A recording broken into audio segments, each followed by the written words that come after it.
If someone recommended a game to me where the only thing you do is climb, you wouldn't exactly find me being overly enthused, and it's not something I'd be rushing to play. But if that same person then told me it's set within a beautiful world that offers an intriguing mystery that will leave me eager to unravel, well, that's something that would definitely pique my interest. But if I was then told you could complete it in less than 5 hours, well, you can sign me up, because as I've said before, games are too bloody long these days. Now, before I begin, I must apologise to the people of France for how I'm about to pronounce the name of this game.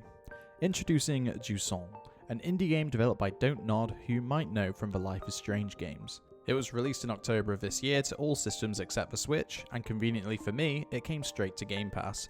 As I was doing my usual scroll through Game Pass with the how long to beat filter applied, the game stood out to me for several reasons. Firstly, as I mentioned before, it has a completion time of about 5 hours, which is perfect for me in my busy lifestyle. Secondly, the game just looks beautiful with a colour palette that's right up my street. And thirdly, I just wanted to find out why this character decided to embark on such an epic climb. So let's take a look at Jusant, and please be assured that there won't be any spoilers. I want you to find out what's at the top on your own. Jusant begins by providing you with the definition of the word. It's a French nautical term for a receding tide. At first I was thinking, what's the sea got to do with this game about climbing when it seems to be set in some barren desert, but I was quickly shown why. In the opening cutscene, you can see shipwrecks scattered around the place, so already it's clear there used to be a lot of water here. You're also introduced to your playable character, a nameless person with what looks like a small sentient blob of water that joins you on your quest. As you ascend, you find the remnants of a civilization that depended on the sea to survive. You'll find deserted harbours with fishing equipment left behind by what seemed to be a thriving community. You'll find the homes of the families that used to live here, shops that used to flourish, and pubs that were once frequented by those after a long day of hard work. But where did everyone go? And most importantly, where did the sea go? It was these questions that drove me through the game. I was eager to find out what had happened to cause a drought and force everyone to leave. There's no dialogue to be found, with it opting to tell its story through the environment and sounds instead. As you get higher, you'll find various letters by different people that help provide some context of what life used to be like here. I found reading these really intriguing, and a very effective way of storytelling that definitely got my imagination going. One story in particular was by Bianca, a girl who, similar to your character, decided to climb to the top of the tower in search of answers. It was really interesting finding out what she learned along the way and how her character changes during her adventure. Ultimately, I just found it fascinating how I was able to form attachments to people without even seeing their face, and Bianca's story in particular gave me a strong reason to continue my climb to the top. As I mentioned before, sound is also used as a storytelling tool. You can find shells in various locations that, when held to your ear, echo the sounds of the past. When you do this, it abruptly stops all gameplay and gives you a moment of respite where you can sit, listen, and imagine what the place used to be like in its glory years.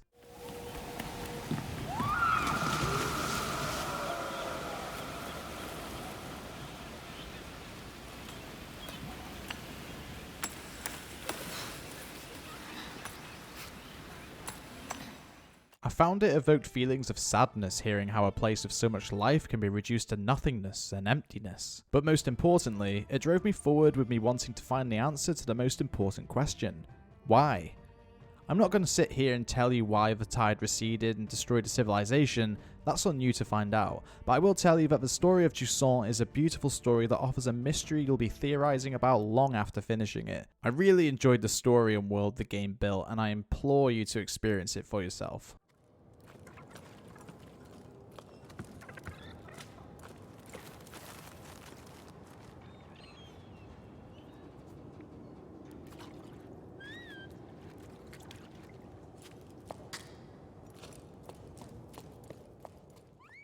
The gameplay of Jusant is simple. You climb. Using the two triggers, you'll be controlling your two hands to scale a wall, and that's pretty much the gist of it. You're attached to a rope the whole time, which will catch your fall if a mistake is made, and you can insert pitons into the wall that act as checkpoints for particularly long climbs. To add an element of challenge, you have a stamina gauge that can quickly deplete, but you are able to recover it during a short rest. However, the maximum amount of stamina reduces with each jump you make, so some planning is required before starting your climb.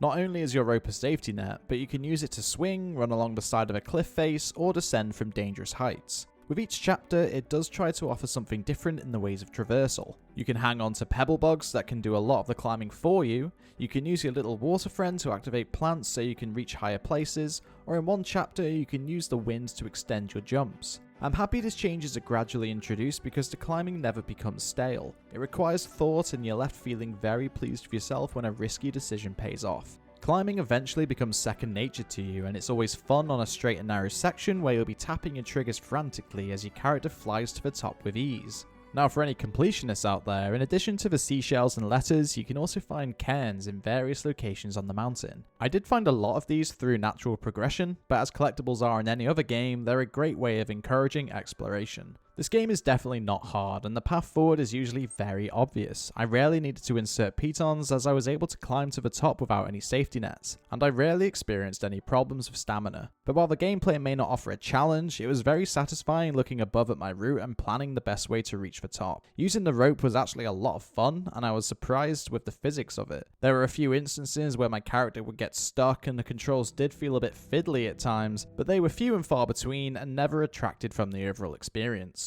But when you do make it to the top of a long climb, one of my favourite things to do was to take a moment and look down and see how far I'd come, and also take in the beauty of the mountain. This game is a very beautiful game, perhaps one of the prettiest games I've played this year. With its cartoony art style, the colours on offer here are bright, punchy and vibrant, and are very pleasing on the eye. The colours bring to life an empty mountain, and they make it an absolute joy to climb on luscious greens or bask in the dim glow of the caverns. One of my favourite moments in the game was entering a huge cave that was lit by floating jellyfish. I just had to stop and take it all in. Take a look for yourself at how gorgeous this place is, and how it's complemented by the soundtrack.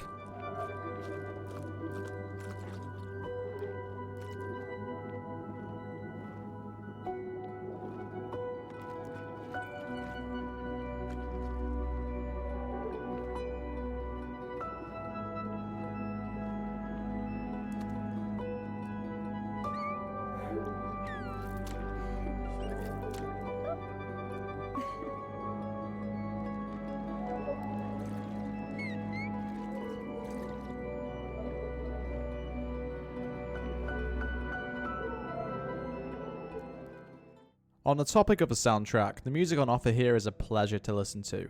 Like most indie soundtracks, it's much better than any soundtrack today's AAA developer can make. At parts, it can be slow and peaceful during the much quieter sections of the game, and then it can really ramp up when you're in the middle of an epic climb and you're so close to the top.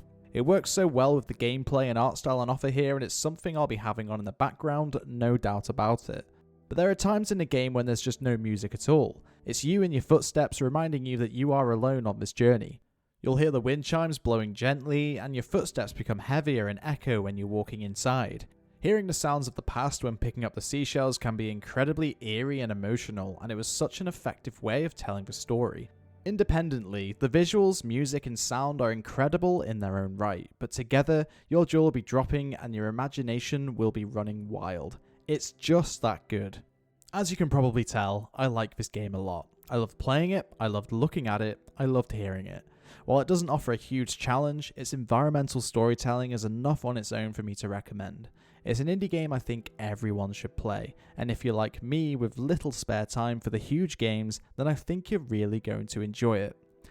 So that's it from me. Thank you so much for watching. If you did like it, please consider subscribing and hitting the like button and all that stuff. Similar to a short hike, I've really enjoyed making this video, but I'm still learning the ropes, so please do send any feedback my way. See you in the next one.